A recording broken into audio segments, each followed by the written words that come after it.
예수 그리스도의 나심은 이러하니라. 그의 어머니 마리아가 요셉과 약혼하고 동거하기 전에 성령으로 잉태된 것이 나타났더니 그의 남편 요셉은 의로운 사람이라 그를 드러내지 아니하고 가만히 끊고자 하여 이 일을 생각할 때에 주의 사자가 현몽하여 이르되 다윗의 자손 요셉아 내 아내 마리아 데려오기를 무서워하지 말라. 그에게 잉태된 자는 성령으로 된 것이다. 아들을 낳으니 이름을 예수라 하라. 이는 자기 백성을 그들의 죄에서 구원할 자이심이라 하니라. 아멘. 그런 청년과 대화를 나눈 적이 있는데 이 청년이 교회에 대한 불편한 심기를 드러내는데 교회가 이것이 불만이라는 거예요.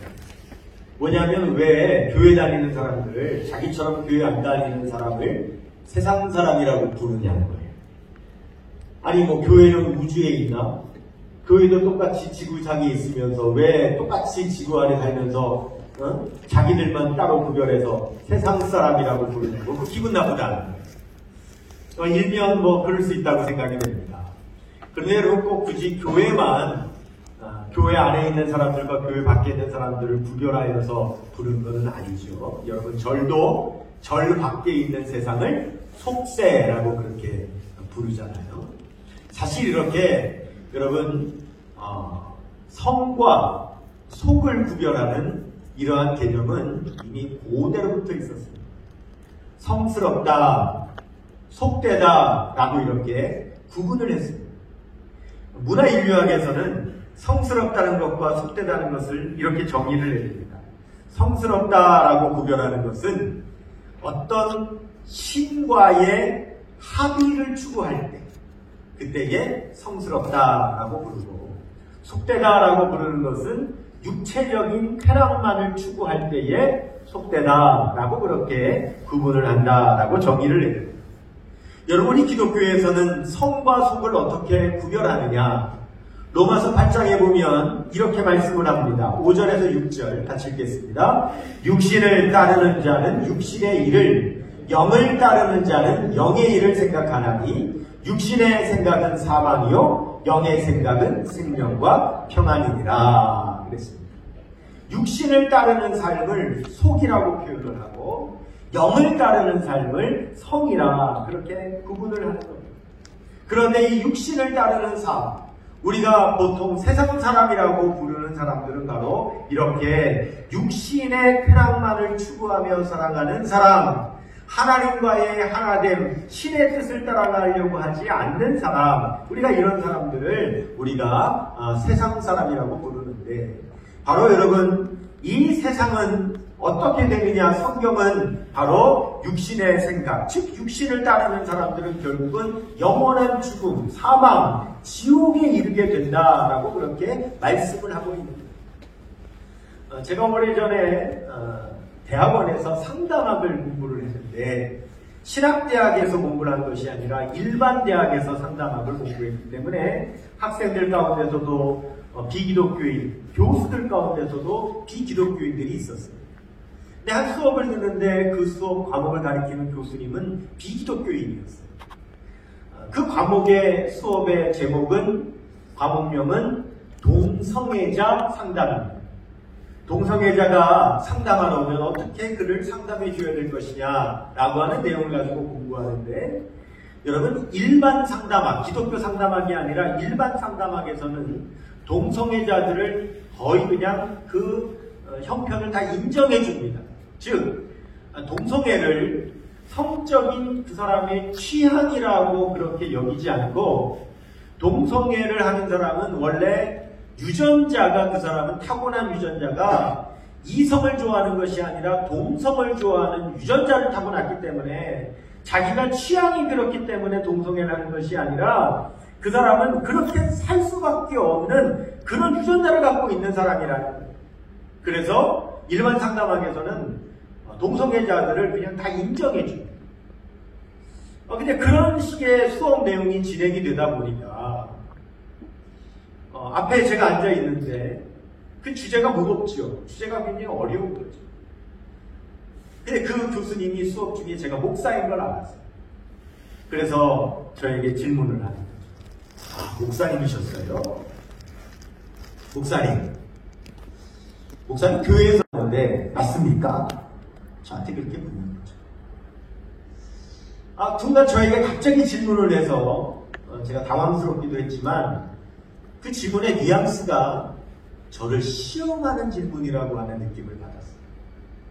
그래서 바로 대답하지 않고 큰 심호흡을 하고 한 템포를 쉬면서 그 짧은 순간 하나님께 도와달라고 화살 기도를 드렸어요. 짤막하게 드리는 기도를 화살 기도라고 합니다. 하나님 도와주세요. 화살 기도를 드리고 제가 대답했어요. 아니요. 하나님 동성애자를 사랑하시는데요. 교수님이 당황하려고. 아니, 하나님 동성애자 미워하지 않으세요? 우리 기독교에서 가장 유명한 하나님의 말씀 성경 구절은 요한복음 3장 16절입니다. 하나님이 세상을 이처럼 사랑하사 독생자를 주셨으니 이는 그를 믿는 자마다 멸망하지 않고 영생을 얻게 하려 하심이니라. 하나님께서 이처럼 사랑하시는 그 세상 안에는 동성애자도 있기 때문에 하나님은 동성애자도 사랑하십니다. 다만 분명히 구별해야 될 것은 하나님은 동성애 행위 자체를 사랑하시는 것은 아닙니다. 그 동성애를 하는 그 사람들의 영혼을 사랑하시는 겁니다. 그래서 그 영혼이 지옥 가기를 원치 않으셔서 하나님께서는 그 영혼을 구원하시기 위해 예수 그리스도를 이 세상에 보내주셨고 그 예수 그리스도를 믿고 회개함으로 돌이켜 구원받기를 우리 하나님은 원하시는 겁니다. 제가 그렇게 대답을 했어요. 교수님은 생각지도 않은 대답이 나오자 당황한 기색이 역력했고 뒤에 저의 이야기를 시원하게 들은 학생들은 갑자기 우레와 같은 박수를 치기 시작했어요. 제가 대학을 4년 다녔고 대학원을 8년을 다녀서 도합 12년을 학교를 다니면서 수업 시간에 대답해서 박수 받아본 것은 그날이 처음이자 마지막이에요. 여러분, 우리 기독교를 사랑의 종교라고 하죠. 근데 여러분, 오해하지 말아야 될 것은 예수 믿는 우리 그리스도인이 사랑의 인격을 소유했기 때문에 기독교가 사랑의 종교가 아니라는 걸 아셔야 됩니다. 우리는 인격과 신앙에 있어서 불완전한 사람입니다. 우리도 여전히 죄악 가운데 태어나 여전히 죄의 속성을 가지고 살아가는 우리는 연약한 인간입니다. 기독교를 사랑의 종교로 할 때는 연약한 우리로 인하여 사랑의 종교라고 하는 것이 아니라 기독교가 사랑의 종교인 이유는 바로 우리가 믿는 하나님 그 자체가 사랑이시기 때문에 우리 기독교를 사랑의 종교라고 하는 거예요. 요한일서 4장 8절을 말씀하지요. 시작. 이는 하나님은 사랑이시니라. 우리는 사랑의 인격을 갖추고 있지 못합니다. 여러분, 우리는 하나님, 사랑 자체이신 하나님을 믿고 그분의 거룩한 성품에 참여하고자 노력하며 실천하려고 애쓰는 사람일 뿐입니다. 기독교의 참된 존재 가치는 우리 그리스도인에게 있는 것이 아니라 바로 하나님께 있습니다. 그래서 우리는 하나님의 가르침을 실천하려고 오늘도 노력하는 거죠. 요한일서 4장 20절을 말씀합니다. 누구든지 하나님을 사랑하노라 하고 그 형제를 미워하면 이는 거짓말하는 자니 보는 바 그 형제를 사랑하지 아니하는 자는 보지 못하는 바 하나님을 사랑할 수 없느니라. 하나님 말씀하시는 거죠.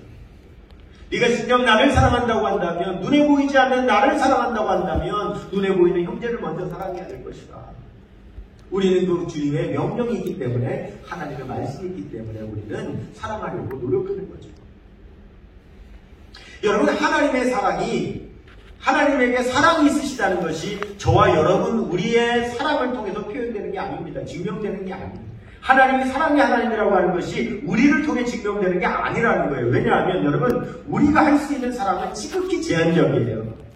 우리가 표현할 수 있는 사랑은 너무너무 작아요. 그것을 가지고 하나님이 이러한 사랑의 하나님이라고 절대 표현해낼 수가 없어요. 하나님이 사랑의 하나님인 것을 온전히 드러내실 수 있는 분은 바로 우리 주 예수 그리스도밖에 없는 줄로 믿습니다. 예수님만이 온전한 하나님의 사랑을 표현하실 수가 있어요.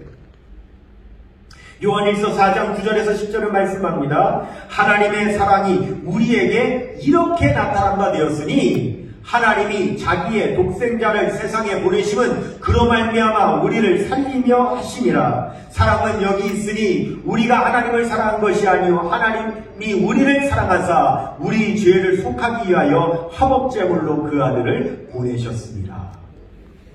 여러분, 예수님을 통하여 하나님의 사랑이 우리에게 나타난다라고 하는 거예요. 예수님을 통해서만 하나님은 사랑의 하나님이시라고 하는 것이 여러분 증거된다는 거예요. 그래서 로마서 5장 8절을 말씀합니다. 우리가 아직 죄인 되었을 때에 그리스도께서 우리를 위하여 죽으심으로 하나님께서 우리에 대한 자기의 사랑을 확증하셨느니라. 하나님의 사랑을 확증하는 것은 바로 여러분 예수 그리스도의 십자가인 줄로 믿습니다. 예수 그리스도의 십자가만이 하나님의 사랑을 증거하고 확증할 수가 있는 거예요. 예수님께서 이 세상에 오신 목적이 거기에 있습니다. 예수님은요, 십자가로 인하여 우리를 구원하사 하나님의 사랑을 확증하기 위해서 예수님은 이 세상에 오신 거예요. 우리는 지금 대림절 기간을 지내면서 특별히 올해 대림절 기간 동안에는 예수님께서 오신 이유에 대해서 우리가 매주 묵상하고 있어요. 대림절 첫 번째 주에는 예수님께서 이 땅에 오신 이유를 묵상했어요. 지난 두 번째 주에는 예수님께서 베들레헴에 오신 이유를 묵상했어요. 오늘은 세 번째로 예수님께서 예수라고 하는 이름으로 오신 이유가 무엇인지 우리가 오늘 함께 묵상하려고 합니다. 여러분, 하나님의 아들 독생자, 성자라고 우리가 표현하죠. 성자 되시는 분의 여러 이름이 있어요. 우리는 예수라고 하는 이름을 알고 있지만 여러분 보세요. 이 예수라고 하는 이름은 이 세상에 오셔서 우리에게 알려주신 이름이 예수고 이 세상에 오시기 전에도 천국에 계셨고 지금도 승천하사 천국에 계신 그 예수님의 이름은 다른 이름을 가지고 계세요. 요한계시록에 보면 첫 번째 우리 예수님은 어린 양이라고 하는 이름을 가지고 계세요. 요한계시록 7장 10절을 같이 읽습니다. 큰 소리로 외쳐 이르되 구원하시니 보호자에 앉으신 우리 하나님과 어린 양에게 있도다. 우리 예수님은 어린 양이라고 하는 천국의 이름을 갖고 계세요. 두 번째 우리 예수님은요, 충신과 진실이라고 하는 이름도 가지고 계세요. 요한계시록 19장 11절입니다. 또 내가 하늘이 열린 것을 보니 보라 백마와 그것을 탄 자가 있으니 그의 이름은 충신과 진실이라. 그가 공의로 심판하며 싸우더라. 뿐만 아니라 우리가 지금 전혀 알지 못하는 그런 예수님의 이름이 또 있으세요. 자, 요한계시록 19장 12절입니다. 그 눈은 불꽃 같고 그 머리에는 많은 관들이 있고 또 이름 쓴 것 하나가 있으니 자기밖에 아는 자가 없고. 예수님만 아시는 예수님의 이름이 있다는 거예요.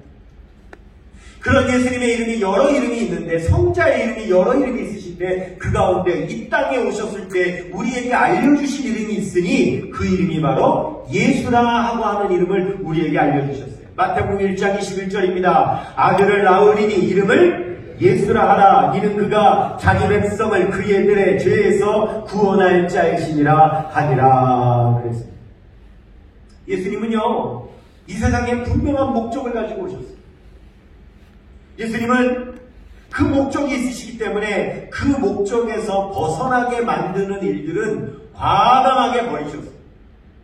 예수님께서 이 땅에 계시는 동안 예수님의 그 십자가의 목적을 달성하지 않게 하기 위해서 많이는 여러 가지로 시험을 했고 사람들은 예수님을 모함하고 예수님을 조롱했어요. 그런데 우리 예수님은 거기에 매달리지 않으셨어요. 거기에 변명하시느라고 예수님은 마귀의 그 유혹과 시험에 예수님은 휘말리지 않으셨어요. 그냥 끊어버리셨어요. 왜요? 예수님의 그 목적을 이루셔야 하기 때문에. 여러분, 예수님께서는 그래서 이 땅에 오셔서 그 예수님의 십자가의 길을 걸어가시는 데에 방해가 되는 것이 있다면 예수님은 거기에 대해서는요, 침묵하셨어요. 그래서 예수님께서 이 세상에 오시면 침묵하는 분이 될 거라고 예언되어 있죠. 이사야서 53장 7절입니다. 그가 곤욕을 당하여 괴로울 때에도 그의 입을 열지 아니하였으며 마치 도수장으로 끌려가는 어린 양과 털 깎는 자 앞에서 잠잠한 양같이 그의 입을 열지 아니하였도다.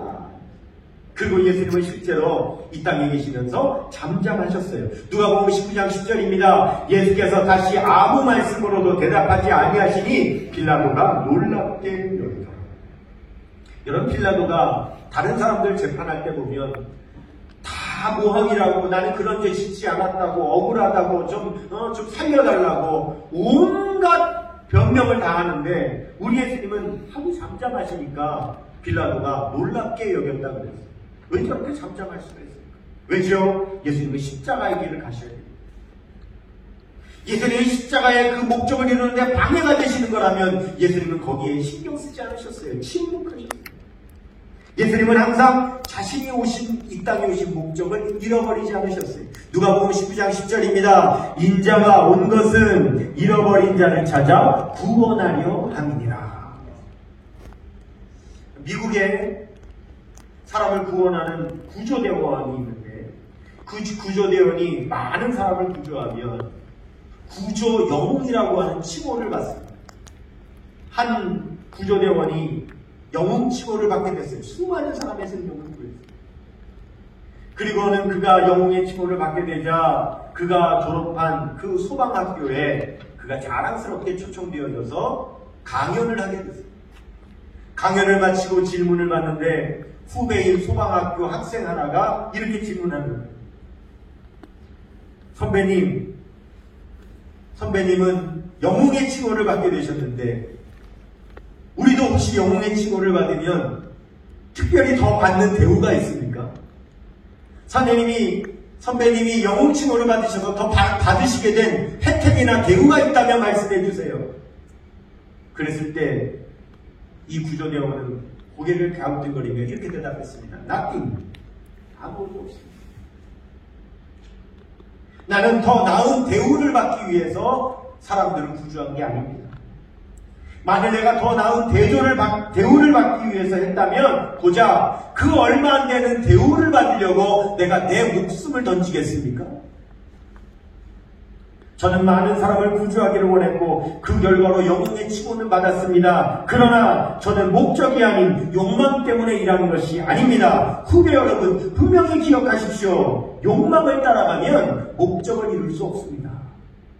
한번 따라해볼까요? 욕망을 따라가면 목적을 이룰 수 없다.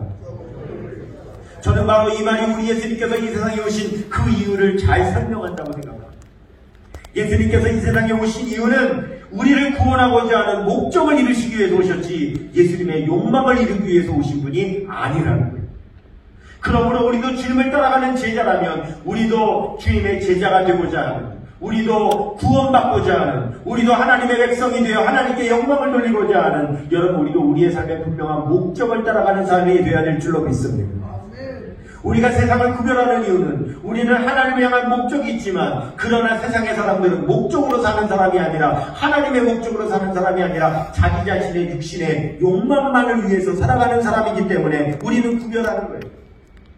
여러분 예수님은 분명히 말씀하십니다. 여러분 우리가 욕망을 따라가는 것 그 자체가 우상숭배라고 말씀하셨어요. 골로새서 3장 5절입니다. 그러므로 땅에 있는 지체를 죽이라. 곧 음란과 부정과 사욕과 악한 정욕과 탐심이니 탐심은 우상숭배니라. 여러분 탐욕으로 사는 것, 욕망으로 살아가는 것, 우리가 욕망에 온전히 우리의 삶을 거기에 올인해가지고 우리가 그것을 추구하며 살아가는 것은 우상숭배라고 말씀하십니다.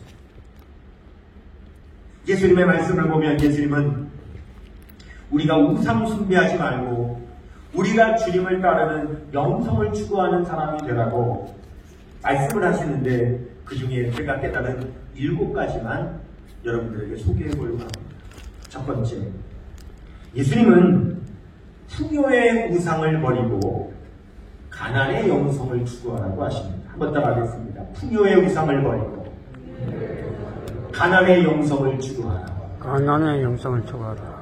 여기에 우상이라고 하는 것은 온전히 그것을 위해서만 살아가는 것을 말하는 거예요. 여러분 이 세상은요 풍요를 위해서 살아갑니다.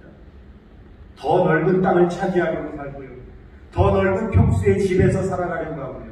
더 배기량의 큰 차를 타기 위해서 여러분 사람들은 오직 거기에 모든 것을 올인해서 살아가는 거예요. 그러나 예수님은 우리가 가난의 영성을 추구해야 된다고 말씀합니다. 여기서 말하는 가난함이란 하나님을 향한 가난한 마음을 말하는 거예요. 산상수훈에 예수님께서 마태복음 5장 3절에 말씀하십니다. 심령이 가난한 자는 복이 있나니 천국이 그들의 것입니다. 6절에도 말씀합니다. 의에 줄이고 목마른 자는 복이 있나니 그들이 배부를 것이며. 말씀하십니다.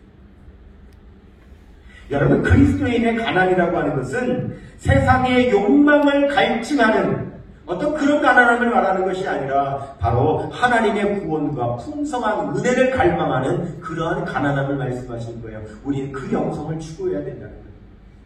두 번째, 예수님께서는 성취의 우상을 버리고 존재의 영성을 추구하라고 말씀하십니다. 한번 따라하겠습니다. 성취의 우상을 버리고 존재의 영성을 추구하라. 여러분, 이 세상은요, 성취감을 느끼기 위해서 살아갑니다. 그리고 성취하면 여러분 그 성취로 인한 우월감을 갖기 위해서 다른 사람들과 비교합니다. 여러분, 남들과 비교하여 더 가진 것이 많을 때 우월함을 느끼게 되는데 여러분, 그 우월함이라고 하는 것은 여러분 다른 사람의 비참함을 먹고 성장한 것이라는 것을 알아야 돼요. 누가복음 18장 11절에서 말씀합니다. 같이요. 바리새인은 서서 따로 기도하여 이르되 하나님이여, 나는 다른 사람들 곧 토생 불이 가늠을 하는 자들과 같이 아니하고 이 세리와도 같이 아니함을 감사하나이다. 여러분, 이 바리새인이 기도할 때 어떻게 기도합니까? 바로 옆에 같이 기도하는 세리가 있는데 세리를 향하여 이 세리와도 같이 아니함을 감사하나이다. 내 우월감을 위하여 여러분 내 옆에 기도하는 사람을 비참하게 만드는 거예요. 그게 세상의 여러분 성취요, 세상의 우월감입니다.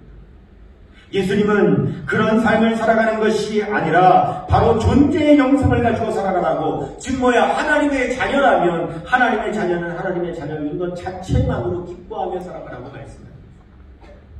누가복음 10장 20절을 말씀합니다. 그러나 귀신들이 너희에게 항복하는 것으로 기뻐하지 말고 너희 이름이 하늘에 기록된 것으로 기뻐하라 하시니라. 우리의 존재 그 자체로 기뻐하라. 세 번째, 예수님은 포장의 우상을 버리고 진실의 영성을 추구하라고 말씀하세요. 한번 따라 하십시다. 포장의 우상을 버리고 진실의 영성을 추구하라. 진실의 영성을 추구하라. 여러분, 이 시대는 과잉 포장의 시대죠. 제가 한번은 이 핸드폰을 샀는데 핸드폰에 여기 끼워야 되는 잭이 있는데 요만한 잭입니다. 요만한 잭. 요거를 보통 핸드폰 여기 안 맞아가지고 앞에 끼워가지고 또 끼워야 되는 젠더, 요만한 젠더 하나를 없어가지고 제가 인터넷으로 샀어요. 세상에 요만한 젠더 하나가 오는데 박스가 이만. 박스를 열었더니 거기 뽁뽁이가 가득 찼고, 뽁뽁이를 걷어냈더니 상자가 또 있고, 상자를 걷었더니 비닐이 씌어있고, 비닐을 걷었더니 그 안에 들었어요. 이 세상은 과잉 포장의 시대에 화려한 포장의 시대.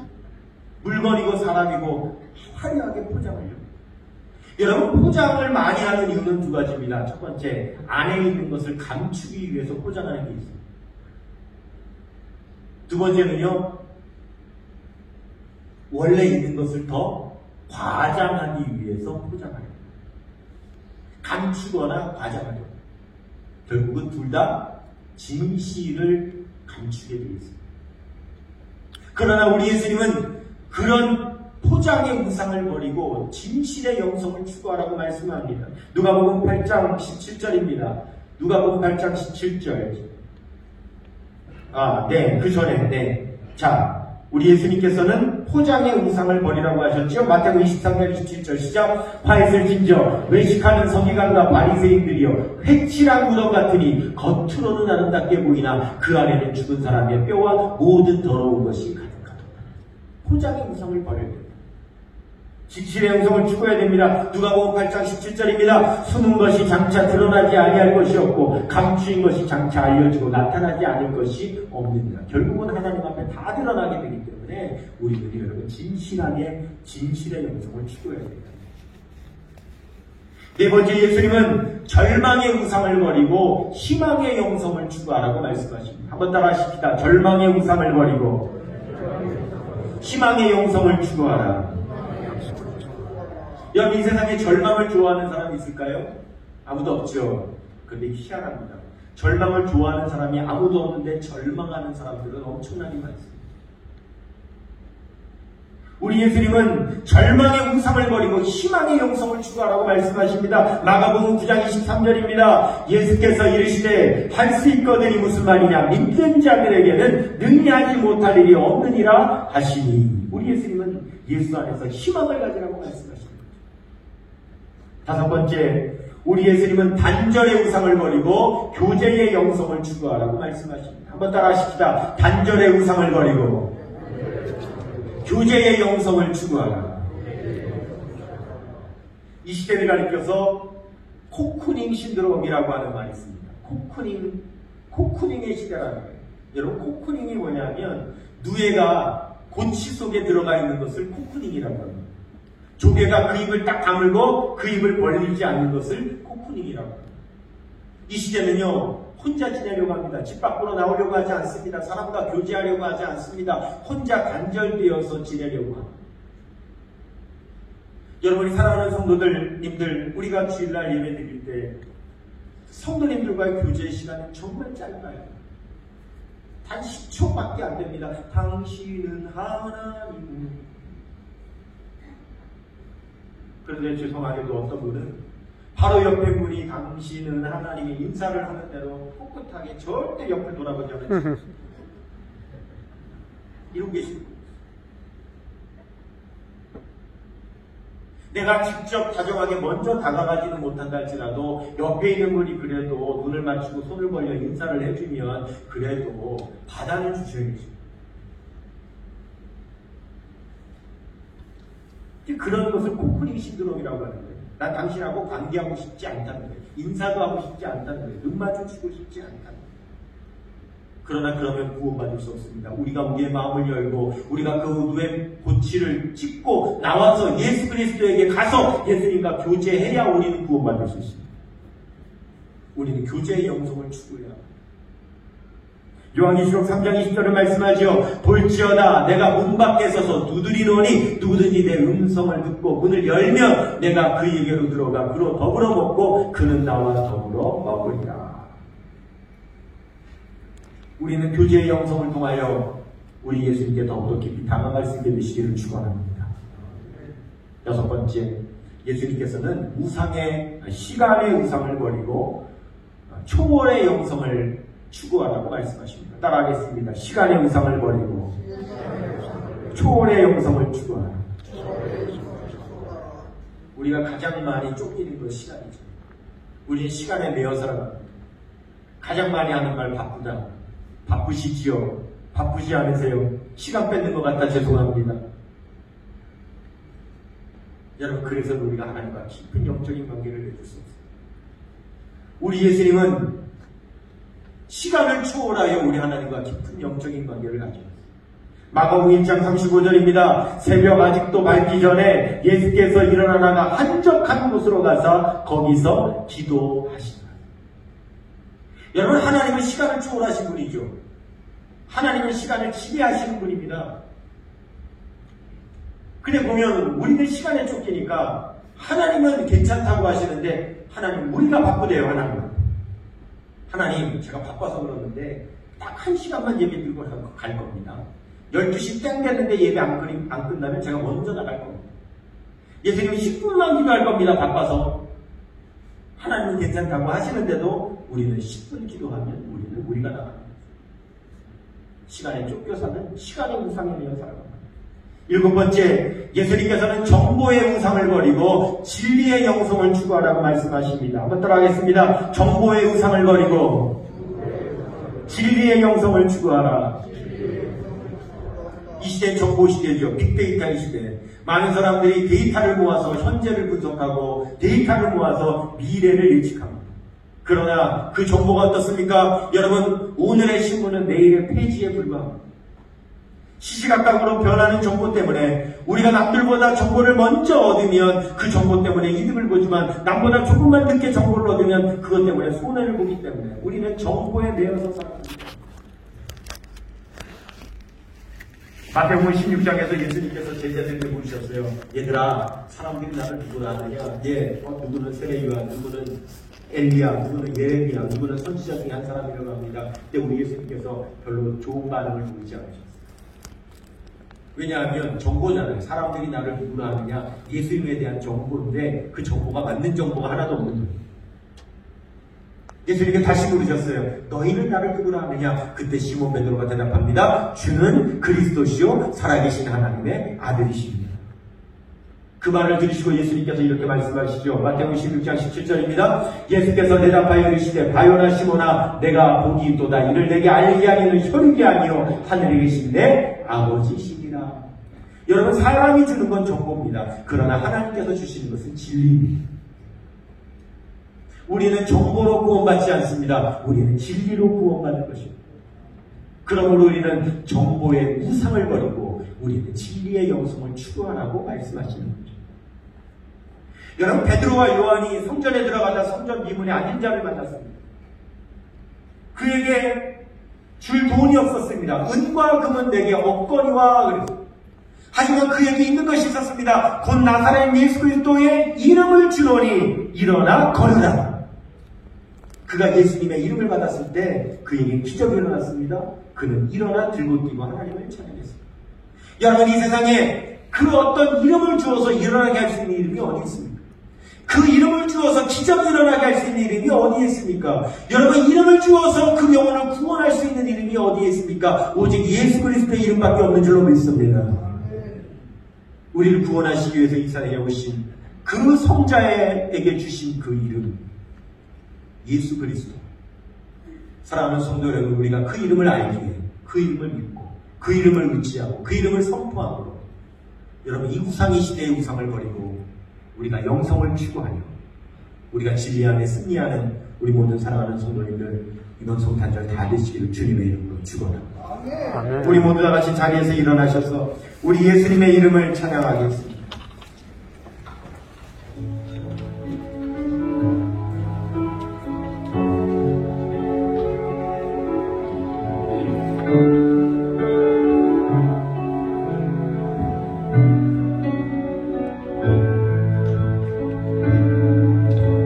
슬픈 마음 깊은 자,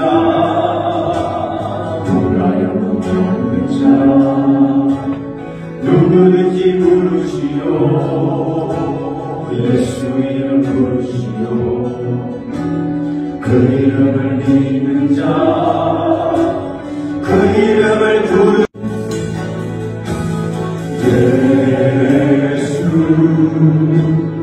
예수 능력의 그 이름 예수 나 외쳐 부르네. 예수 예수 구원의 그 이름 예수 나 외쳐 부르네.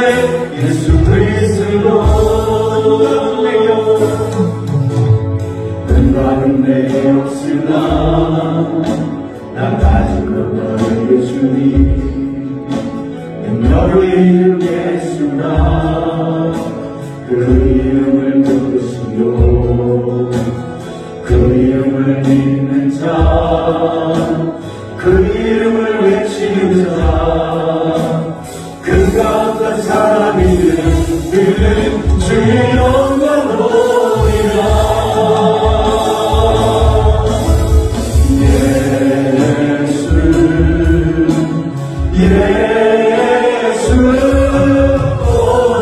능력의 그 이름 예수 나 외쳐 부르네. 예수 예수 구원의 그 이름 예수 나 외쳐 부르네. 예수 그리스도. 그렇습니다. 우리에게 주신 이름 예수, 우리에게 그 귀한 이름을 주셨는데 우리가 그 이름을 믿고 그 이름을 의지하며 그 이름을 부르고 우리가 그 이름으로 구원받고 승리해야 될 줄로 믿습니다. 여러분의 소원이 있다면 가슴에 손을 얹으시고 아픈 부위가 있다면 아픈 부위에 손을 얹으셔서 예수의 이름의 권세와 그 능력이 지금 여러분의 삶을 변화시키시고 여러분의 삶에 응답하시고 여러분의 삶을 고치시고 치유하시기를 원하오니 주님 이 시간 역사해달라고 우리 간절히 기도하겠습니다. 기도합니다. 사랑과 은혜가 충만하신 하나님 아버지, 이 시간에 주님 앞에 간절히 간구하며 기도합니다. 예수의 이름을 우리에게 알려주셨습니다. 성령의 이름을 우리에게 알려주셨습니다. 그 이름을 알고 우리가 하나님을 영접하고 그 이름을 알고 우리가 지나가는 이 시간 주의 이름을 부릅니다. 주님의 이름을 부릅니다. 할렐루야. 아버지 하나님 감사해요. 모든 이름을 부릅니다. 모든 예수의 이름으로 승리하기 원합니다. 예수의 이름을 나타내기 원합니다. 예수의 이름으로 치료하기 원합니다. 예수의 이름으로 구원받고 예수의 이름으로 고침받고 예수의 이름으로 아버지의 영상이 일어나는 우리 사랑하는 주님을 원합니다. 주님의 이름으로 이 코로나 바이러스로 장병을 치어라. 예수의 이름 앞에 장병을 치어라. 우리를 치유하시고 구원하여 주시고 아버지 하나님 역사 주옵소서. 우리가 예수의 이름을 치유하니 우리 이름으로 아버지 하나님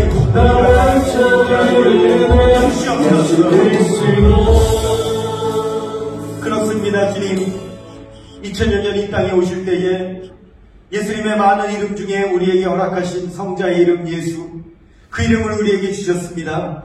그 이름을 믿으라고, 그 이름을 부르라고, 그 이름으로 구원받으라고, 그 이름으로 치유받으라고, 그 이름으로 승리하라고 우리에게 주셨습니다. 우리는 예수의 이름을 아니 예수의 이름을 의지합니다. 하나님 우상을 버리고 영성을 추구합니다. 오직 예수 그리스도를 따라갑니다. 지금 이 시간 소원이 있어 가슴에 손 얹었습니다. 나사렛 예수 그리스도 우리 주님의 이름으로 명하노니 마음에 소원이 있어 가슴에 손 얹은 성도들마다 응답받을지어다. 문제는 해결될지어다. 중앙의 결박에서 풀어질지어다. 나사렛 예수 그리스도 우리 주님의 이름으로 명령한다. 아픈 부위가 있어 아픈 부위에 손 얹은 성도들마다 아픈 부위는 지금 치유될지어다. 병만은 떠나갈지어다. 통증은 사라질지어다. 지금은 우리의 구주가 되시는 예수 그리스도의 은혜와 하나님 아버지의 극진하신 사랑하심과 성령님의 감화감동 인도 교통하심의 역사가 우리에게 주신 이름 그 예수의 이름을 부르며 예수의 이름으로 구원받고 예수의 이름으로 승리하며 그 이름 증거하기를 소원하는 주의 백성들의 삶과 가정을 도와 몸된 교회 위에 이제로부터 영원토록 함께 하시기를 간절히 축원하옵나이다. 아멘.